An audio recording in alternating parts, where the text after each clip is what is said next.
And that, ladies and gentlemen, is how you load 950 of the smartest engineering students in less than 10 minutes.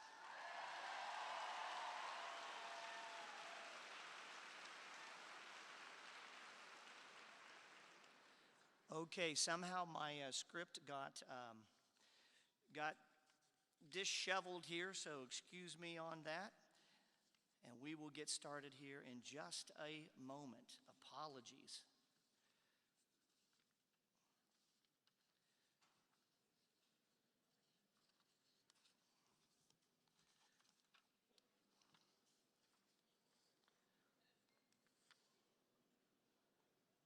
Talk among yourselves, please, at this point. Thank you very much.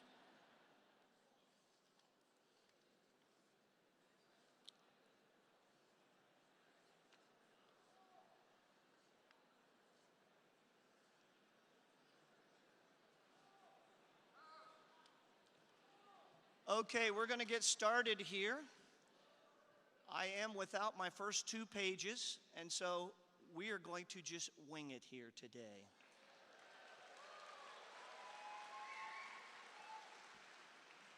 Well, hello everyone. My name is Jerome Lavelle. I'm the Associate Dean here in the College of Engineering.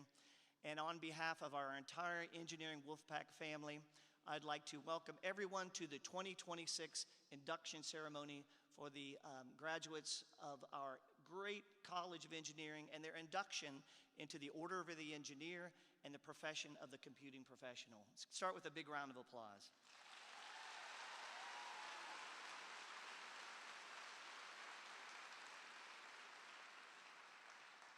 So students, today is a very special day. We're so delighted that you have all chosen to come here to this ceremony, which is a public profession of your intention of how you will conduct yourself personally and professionally as engineers and computer scientists. We have with us today a number of great audiences, certainly students. We have you gathered with us today. But we have also special guests. We have our parents, our supporters, and those who have traveled to be here with us today. I'd like to take the opportunity to thank all of you. So I'd like to invite our initiates, if you would, please stand, and if you can make eye contact with the people who are here supporting you, let's give them a big round of applause. So please stand if you can. Let's give all of our supporters a big round of applause.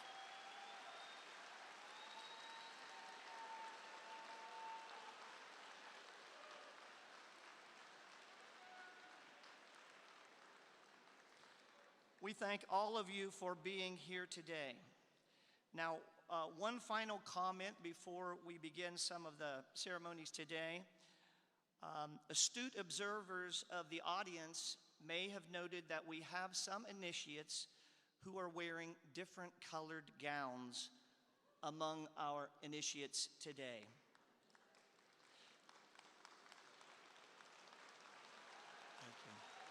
Thank you. This is an excellent and polite crowd, I can tell. Fear not, this is not some prank by students at UNC Chapel Hill. Rather, those are our fantastic students in the joint North Carolina State UNC Biomedical Engineering program, and those students are based in Chapel Hill. They've traveled to be with us here today, and I will recognize all of them that are in blue, all of our great students in blue, and thank you very much for being with us today. As you know, your diploma has both UNC and NC State on that diploma. So we know that under those blue gowns, you have a red Wolfpack heart.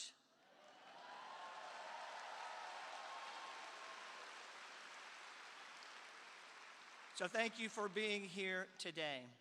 So a few quick words to our graduates. Today is all about you, about celebrating what you've accomplished, but also the attitude and the posture that you'll take as you engage in society moving forward. You will recite the obligation of the Order of the Engineer or the Oath of the Computer Scientist this afternoon.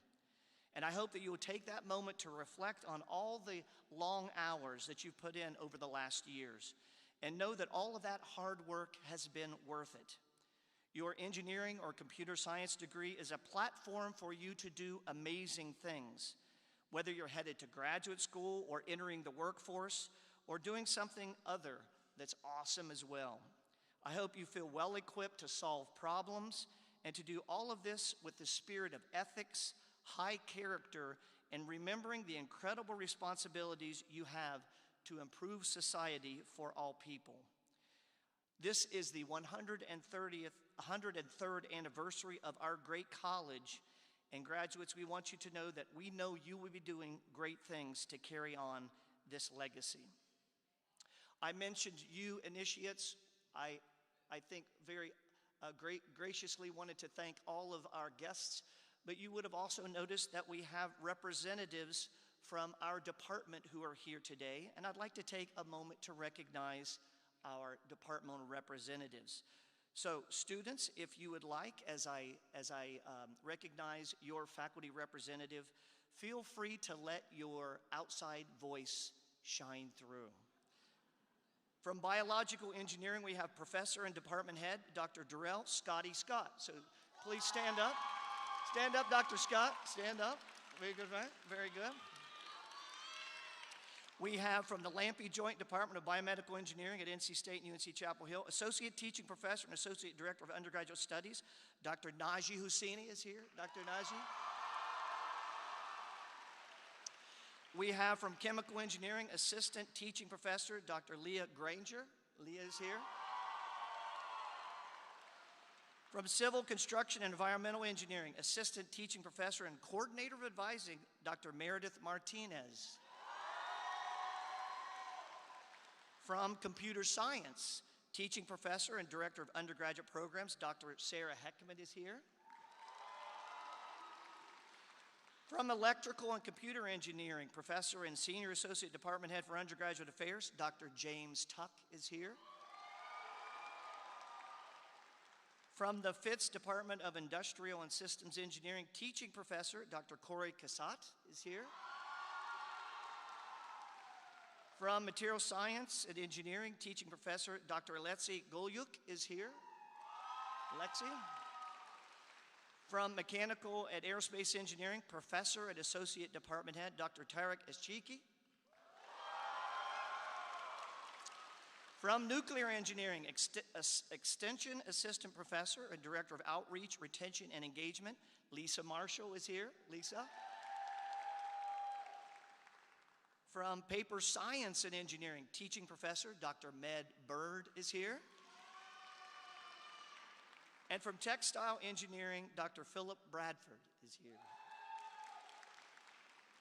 So again, thank you very much, department representatives, for being here.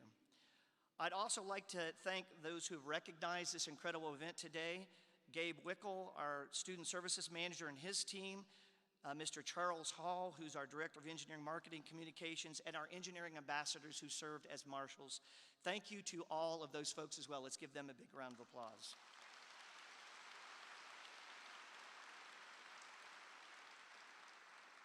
Students, you're going to have an opportunity to hear from Ms. Sharon Nell, our keynote speaker today, who I know will inspire you with her messages. So Sharon, could you please stand and be recognized as well?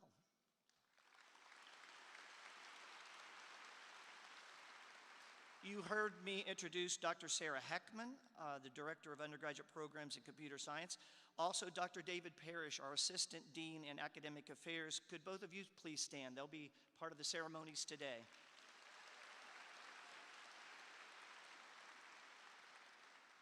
So again, I want to welcome everyone to our induction ceremonies, and we are going to get started. So at this point, I would like to invite Ms. Sharon Nell to come up. Let me read a little introduction and we'll bring her up.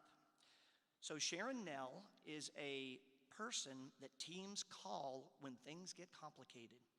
A strategic operations partner at Fractional Insights, she helps organizations move through growth, transition, and capacity challenges with clarity and structure. She built her foundation here at NC State, earning a master's in industrial engineering and bachelor's degrees in industrial engineering and multidisciplinary studies as part of the second cohort of the Ben Franklin Scholars Program. Yay, yay for Ben Franklin's, right?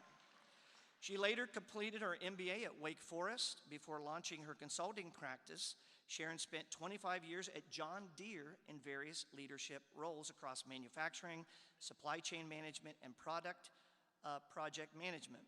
She's also deeply engaged in mission-driven community work, supporting organizations that meet critical needs and strengthen human connection. Her leadership style is marked by empathy, curiosity, and commitment, shaped by the personal vision of success that she developed years ago and continues to use as a grounding tool in her work and her life. It's the same tool, initiates, that she will share with you today. Please join me in a loud and warm welcome for Miss Sharon Nell.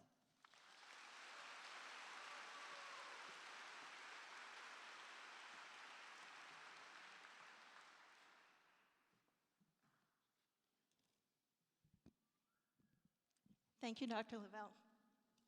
Good afternoon, Wolfpack. Congratulations. You have earned your seat here today, and I am excited and honored to be here with you. The pins and rings that you're receiving will be outward reminders of your promise to use your talents for the greater good. What a beautiful reason to celebrate. We'll be celebrating again in our house in just a few weeks. My son is graduating from high school. And over the last few months, the question I've heard people ask him over and over is, what's next? Have any of you heard that question recently? I thought so. Isn't it interesting that you've just accomplished something really big, and everyone wants to know what's next? Here's the secret about achievement. It feels amazing in the moment, but the moment is fleeting. No matter what you achieve, a college degree, a big promotion, a new business launch, people will always ask, what's next? It will never feel like enough if you're measuring your success according to what other people think. But don't worry, because I have a much better solution for you. A more authentic way to measure success. Something that reflects who you are inside, because you are enough.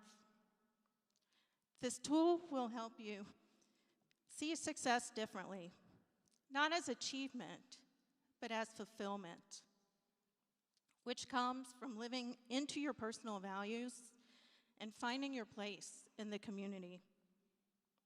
Using a personal vision of success, you can know deep satisfaction, not just because of your achievements, but because of the path that you take to get there. I first started thinking about this when my manager died. He was late in his career, a self-described workaholic, and he had made many sacrifices for his success. He was 2 years away from retirement, and he became very ill and passed away. He never got to live his retirement dream. He died while he was still working. At the time, I was in a period of rapid achievement. I was on the fast track at a Fortune 100 company. And I saw similarities between my path and his path. It took me 40 years, plus this sad situation, to figure out that I needed to look at success differently. I'm excited to share what I learned with you so that you can put it to work earlier than I did. In the next few minutes, I'm going to talk with you about creating a personal vision of success. I'm going to share 3 elements for creating your vision and talk about how to live into your vision every day. For the first element, I want to tell you about one of the biggest days in my career. Now, I worked for the same company for 25 years. That's over 6,000 business days, and we should probably count some weekends too. But this day stands out more than most. I was called on to present my work to company leaders. It was an intimidating audience, and I had a lifelong fear of public speaking. By the way, did you know that the fear of public speaking is called glossophobia? I just learned that recently. It's thought that up to 75% of us have some form of it. I knew I had it, and I had to deliver presentations for career success, so I've been working for 2 years on getting through this challenge. I joined a Toastmasters club so that I could learn new techniques and get a lot of practice, and I even gave presentations outside my area of responsibility at work just to get more practice. But on the day of this presentation, I was still scared.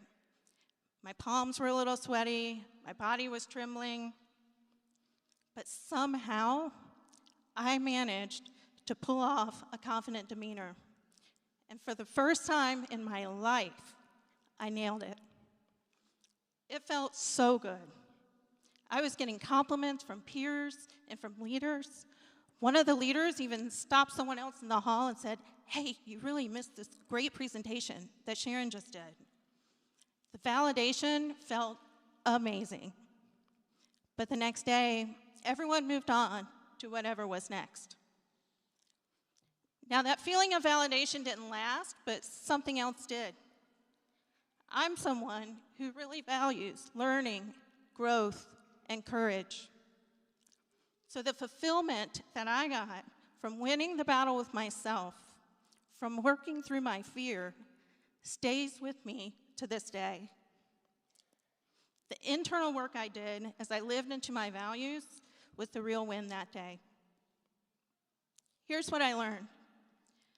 Success isn't about what the leader in the hallway says. I mean, that felt really good. But it's really about what you say to yourself when you look in the mirror. That's what matters in the long run. So what I want you to take away is this. You will never feel fulfilled if your success is based on external validation. It's a moving target. For enduring success, you have to look inward for validation. You have to know yourself and what matters most to you. This is the perfect time in your lives to think about this. Ask yourself, how do I get validation now? And does it really sustain me? What decisions leave me feeling grounded rather than conflicted? And how do I know that I'm growing into the person I really want to be? These are tough questions. It's okay to not know the answers or for the answers to change. But what's really important is to continue asking the questions so that you will fully know yourself. Before we talk about the second element, I need to tell you about my dear friend, Miss Hazel. When I first met Miss Hazel, she was in her mid to late 80s. And I was doing some volunteer work, and I took her to the grocery store. I love to grocery shop. I grocery shop like other people shop for shoes. So when Miss Hazel said to me, "You grocery shop like I do," I knew we would be friends, even though we were more than 40 years apart in age. I later volunteered to be a companion to her. I committed to visit her at least once a week for an hour each time. This was a very busy time in my life, and I'm kind of embarrassed to tell you that as sweet as Miss Hazel was, sometimes my commitment felt like an obligation. One day I visited her during my lunch hour. I rushed in feeling stressed. I was squeezing the visit in between meetings at work. But as we chatted, we talked about what was going on for me. She listened and assured me that everything would work out. And I left that day feeling a little bit lighter, a little bit more at ease. My worries didn't seem so big. And that's when I knew I needed Miss Hazel, just like she needed me. Miss Hazel became like a bonus grandma to me, and I learned our second element from my time with her. We all need connection and community, and the way to find it is to look outward. Looking outward for community means investing our energy in others first. Yes, Sometimes it will feel like an obligation that we don't have the time or the energy for, but we need it. Putting our neighbors, our community, the greater good, above our own goals doesn't deplete us. It actually fills us up. We've all heard about the loneliness epidemic.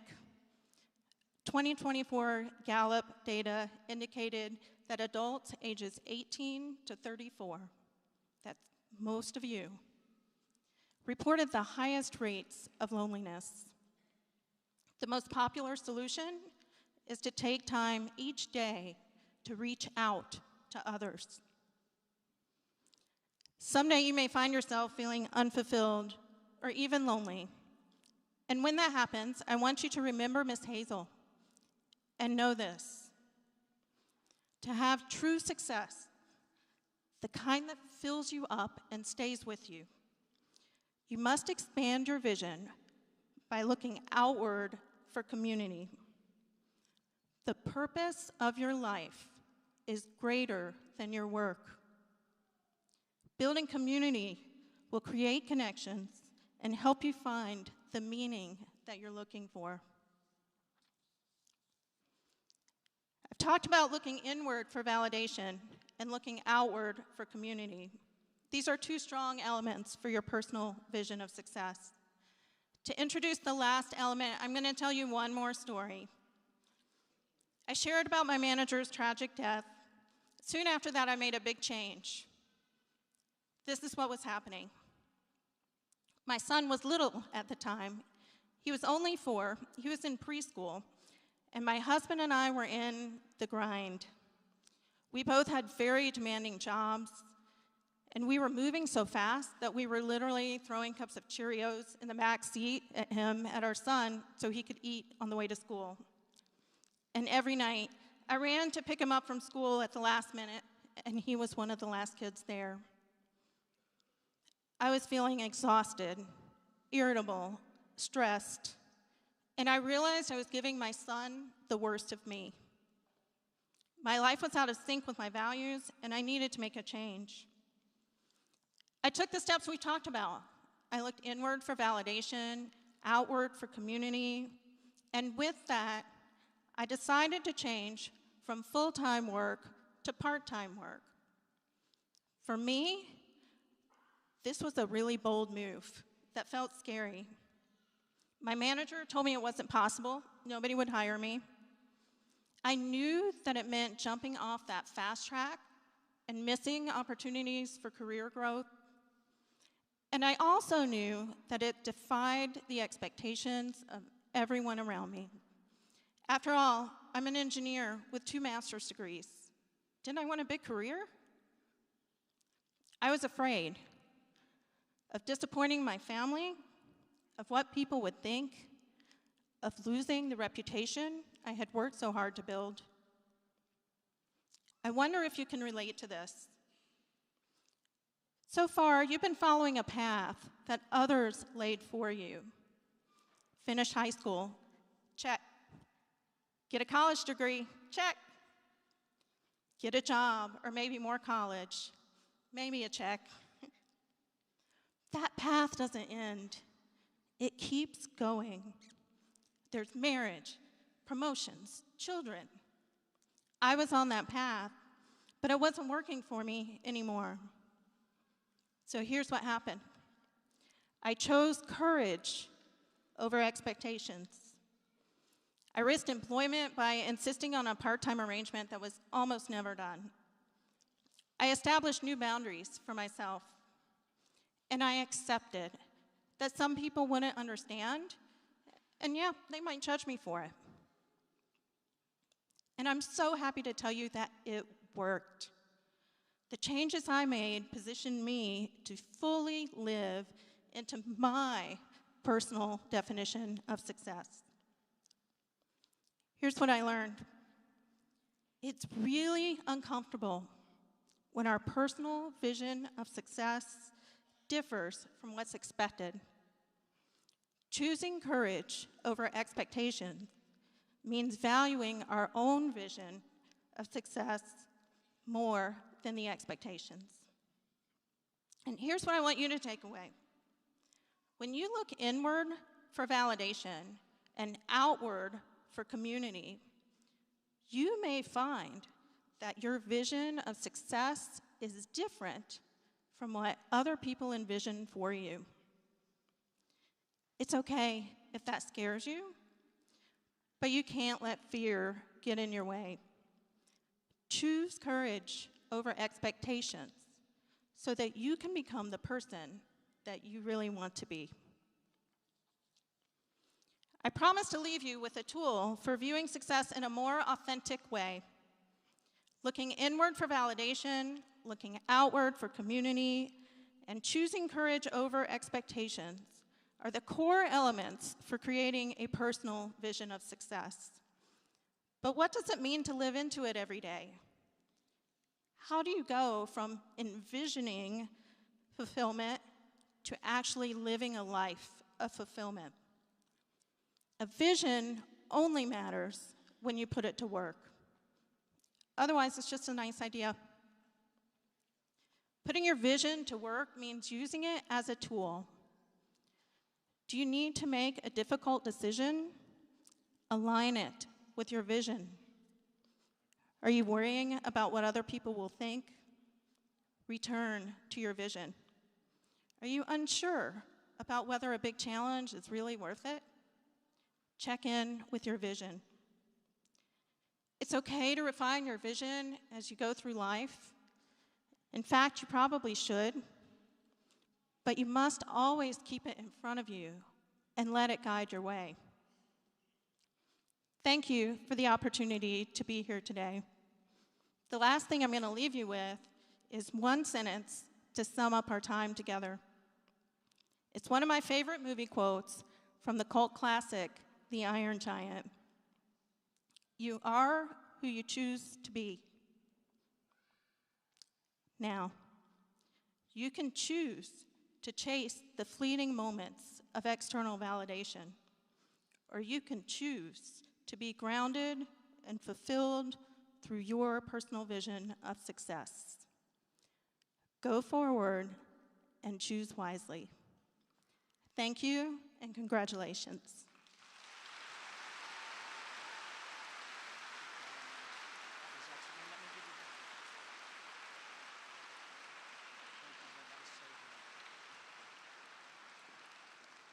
Wow, that was very powerful. When I think about conviction, I think about community, I think about validation. So some really important words there, Sharon. We really appreciate that. You have a small token of our appreciation in the college there.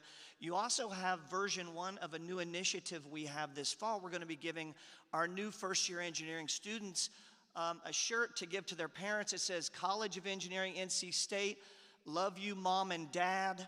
The students will give it to the parents, and then when the parents do the first washing of that shirt, on the back it says, please send money. So you've got version 1 of that. No, thank you very much, Sharon. Let's give her a big round of applause. Sharon, thank you so much.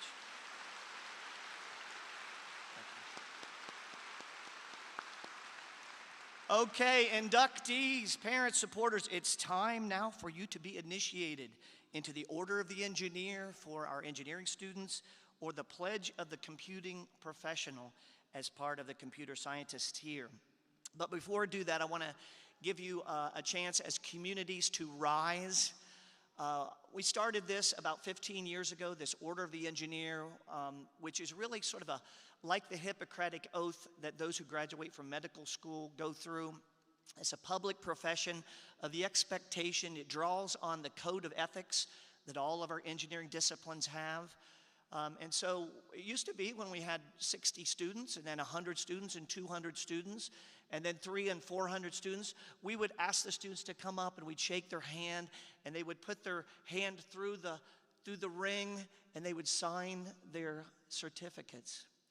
We now have 950 initiates. And so I knew that the parents would not want to be here until Sunday. And so we're going to do it this way. When I call your name by discipline, I want you to rise and again use that great outside voice to cheer yourself in this recognition. So Here we go. Let me get myself organized here. Very good. Would the initiates, and parents, you can join in on this.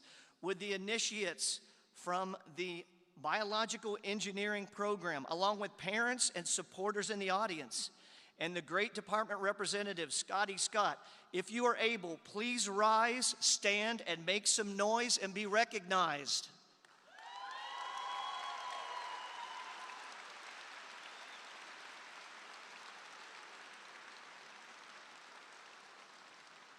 Please be seated. Would the initiates from the Lampe Joint Department of Biomedical Engineering, NC State Chapel Hill, would you, along with parents and supporters in the audience who are able, and your great representative, Dr. Naji Hassini, would you please stand and be recognized? Our biomeds. Thank you. You may be seated. Would the initiates from chemical engineering, along with parents and supporters, if you are able in the audience, along with your great representative, Dr. Leah Granger, if you're able, please stand and be recognized. Congratulations, Kim Ease. Thank you very much. Would our civil construction and environmental engineering students, along with parents and supporters who would be able to do so, along with your great representative, Dr. Meredith Martinez, if you're able, please stand, make some noise, and celebrate your induction.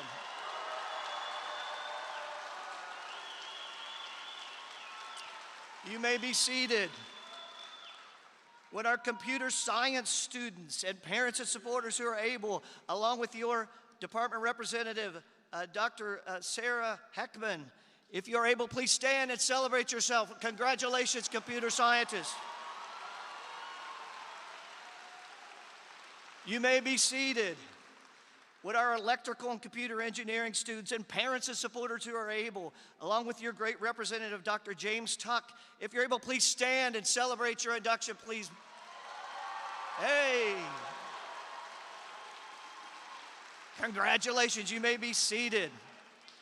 Would the initiates from the Fitz ISE department, along with supporters in the audience who are able, and your great Professor Corey Cassatt, please stand and celebrate yourself and be as loud as you can. You may be seated. Would the initiates from our material science program, along with parents and supporters who are able, and your great supporter, Dr. Alexei Golyuk, if you're able, please stand and celebrate yourself. Be loud.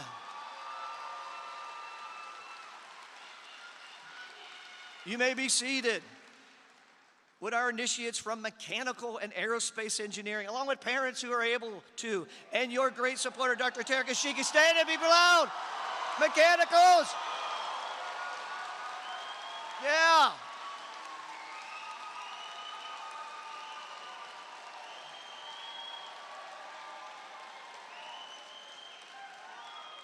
You may be seated. That's our largest department here at NC State. What are inductees from nuclear engineering, along with parents and supporters who are able, and your great representative, Lisa Marshall. Do we have any nuclear engineers? Stand up and be very loud over here. You may be seated. Would our initiates from paper science and engineering, along with any parents and supporters, and Dr. Med Bird, would you stand and make as much noise as you can? Paper science students. There we go.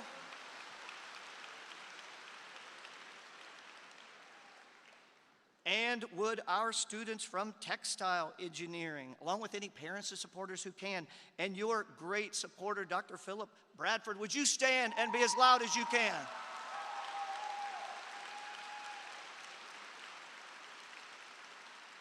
That is fantastic. So we had 4 paper science students. We had 4 textile engineering students. I'm going to ask the mechanical engineerings. Let's give a big round of applause for our smaller departments. Let's go.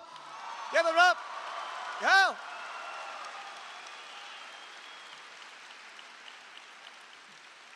Okay, initiates, it is really time now. So I'm going to introduce Dr. David Parrish and then Dr. Sarah Heckman. Dr. Parrish first for our engineering students, and then Dr. Hackman for our computer scientists. Dr. Parrish, let's give him a round of applause and bring him up to the microphone. Dr. Parrish.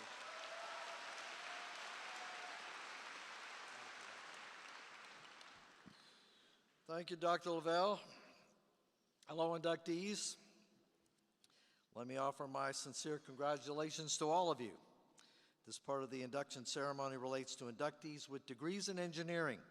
I will read the brief history of the order, and then we'll ask all engineering students to stand, and together we will recite the obligation.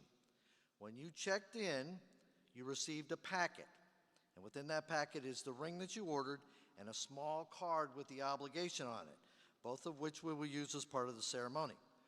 So as I begin, please go ahead and retrieve your ring. This is the hands-on section of this lecture. Don't put it on yet, and pull out the obligation card.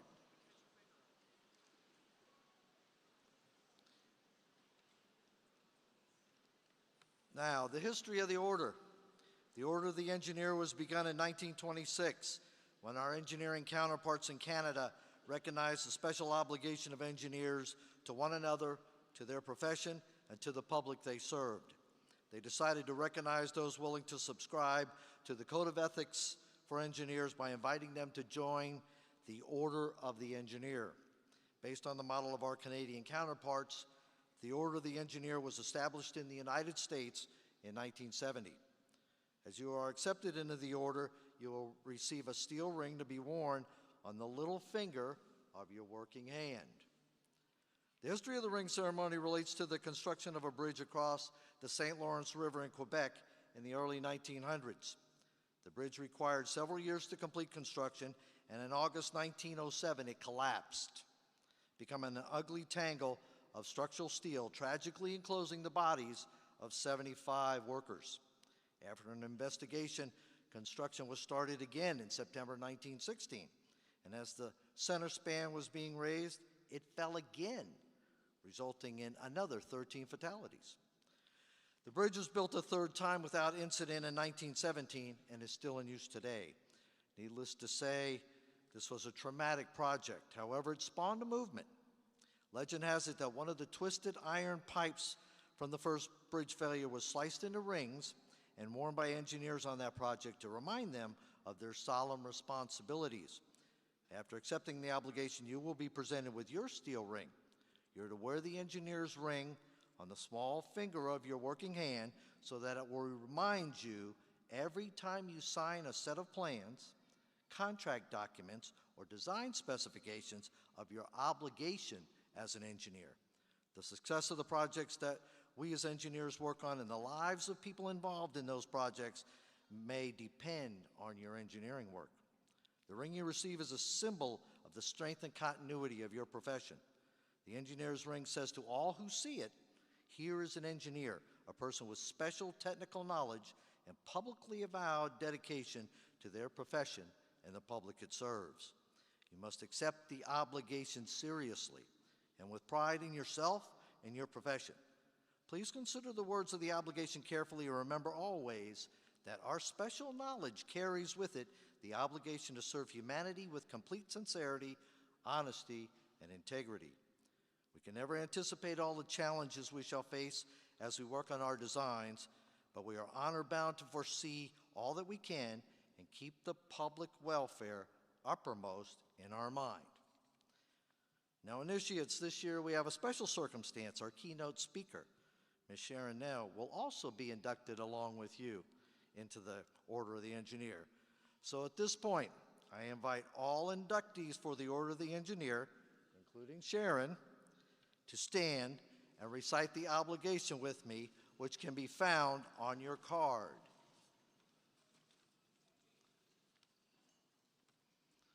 We ready? I am an engineer.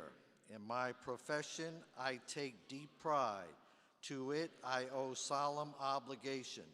As an engineer, I pledge to practice integrity and fair dealing, tolerance and respect, and to uphold devotion to the standards and dignity of my profession, conscious always that my skill carries with it the obligation to serve humanity by making the best use of Earth's precious wealth. As an engineer, I shall participate in none but honest enterprises. When needed, my skill and knowledge shall be given without reservation for the public good.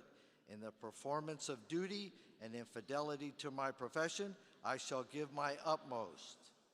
Now, initiates, please hold your ring, and together we will place it on the pinky finger of your working hand. Is everybody ready? Okay, initiates, place your ring. And let's see those rings. Hands in the air.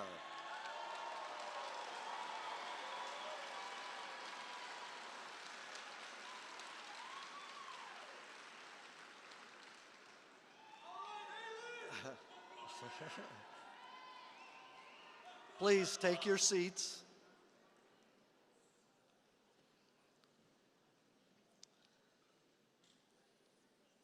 Congratulations to all. You are now members of the Order of the Engineer. Let's give them a big round of applause.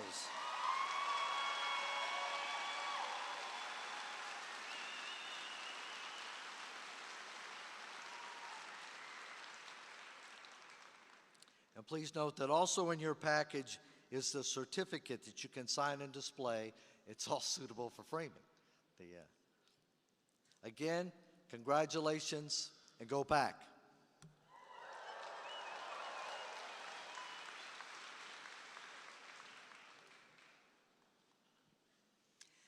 Hello, initiates to the Pledge of the Computing Professional. As part of our ceremony, I will read a brief history of the oath, and then we'll ask all computer science students to stand, and together we will recite the oath, which is on a card inside your packet. We'll also put on our rings or our pens, so we have them ready to go as well. So just like our engineering colleagues, the act of joining the profession is accompanied by a rite of passage. This symbolizes the entry of the initiate into a position of responsibility. The initiate often takes an oath, pledging to act both ethically and morally as a member of the profession. The initiate is often presented with a visible symbol of the profession as a reminder of the responsibility of their profession. In 2007, inspired by the example of the Order of the Engineer, individuals at Ohio Northern University and the University of South Florida created similar organizations for graduates of their respective computing programs. After interest in such an organization grew at other institutions, the Pledge of the Computing Professional was developed by an international team of 17 computing professionals. The organization held its first induction ceremonies in May of 2011. We are very proud in the College of Engineering to hold the designation of North Carolina Node number 1 of the Pledge of the Computing Professional. What that means is our program was the first in North Carolina to recognize and implement this important ceremony for our graduates. We're the first node in the linked list of North Carolina. Through this public rite of passage ceremony, we foster professional pride, moral obligation, and ethical responsibility in all graduates of computing disciplines. Every line of code that we write matters. Every line of code that you review and approve for production matters. The initiates who are present here today will soon stand to take this oath. After this ceremony, there'll be no organizational meetings to attend, nor will there be any dues to be paid. However, members of this organization are expected to keep the oath to uphold and honor their chosen profession.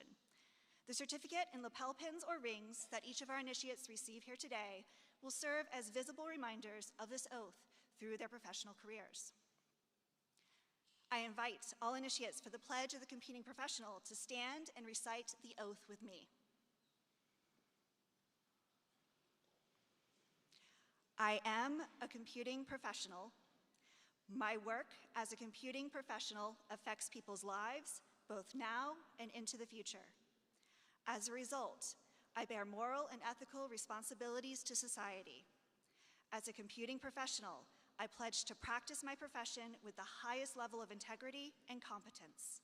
I shall always use my skills for the public good. I shall be honest about my limitations, continuously seeking to improve my skills through lifelong learning. I shall engage only in honorable and upstanding endeavors. By my actions, I pledge to honor my chosen profession. Now, initiates, locate your ring or your pin. When we're ready, you're going to place the ring on the pinky finger of your working hand, your dominant hand, or pin to your garment. Go ahead. All right. Congratulations to all. You are now initiated into the Pledge of the Computing Professional.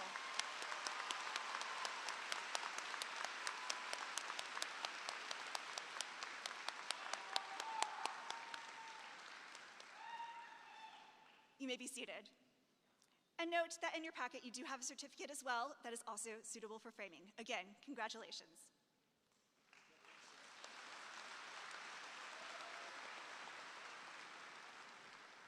Okay, well, congratulations to all of our new initiates.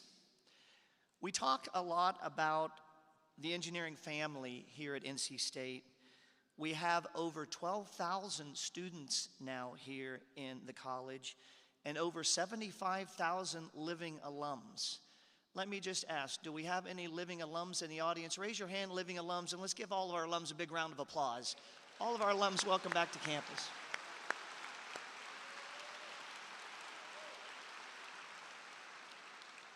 So family's very important to us, and students, I know that you know when you were in the throes of trying to pass your engineering and computer science classes, that your classmates were sometimes closer to you than family. And I want you all to remember that regardless of what you're facing, you will forever be part of our NC State engineering family. Thank you very much for that applause. I appreciate that. Yes, you are. We're today and will always be very proud of you as valued family members. There's no doubt you'll excel in the things that you choose to do each and every day, going out into the world and making it a better place. That's what engineers do, because you are the people that you are. Your NC State people, your Wolfpack people, your College of Engineering people. Ladies and gentlemen, parents and supporters, gathered guests, faculty and staff, support members extraordinaire, it is my great honor to present to you the May 2026 induction class of the Order of Engineer and the Pledge of the Computing Profession in the College of Engineering at NC State. Let's give them one last big round of applause. Congratulations, guys.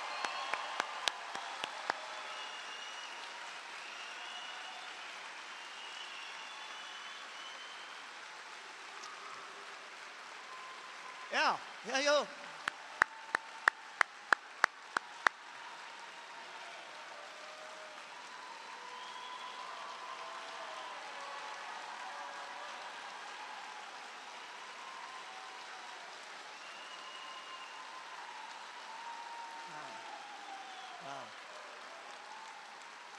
Thank you very much. We haven't even given you any lemon bars yet. I mean, come on. Well, I'd like to again thank Ms. Snell, Drs. Heckman and Parrish, our department faculty reps, staff and personnel who work behind the scenes, and all of you who made this so fantastic.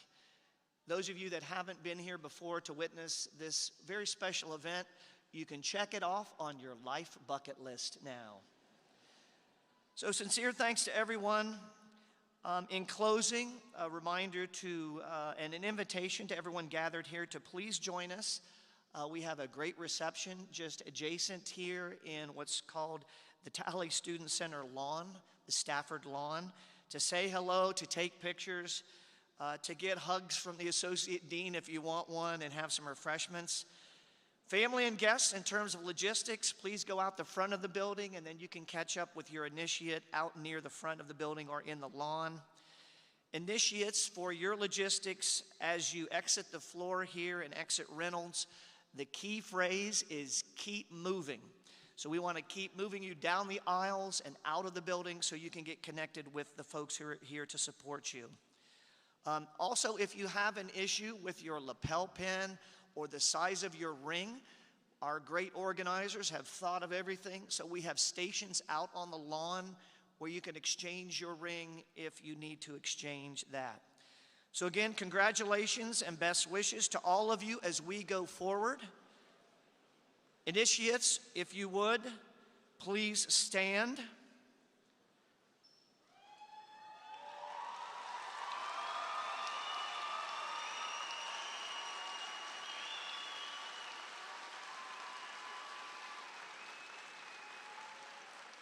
Initiates, the platform party will lead you out up the center aisle.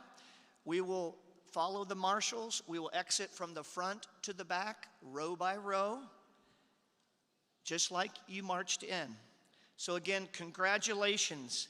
Take care. Be blessed. And go, Wolfpack.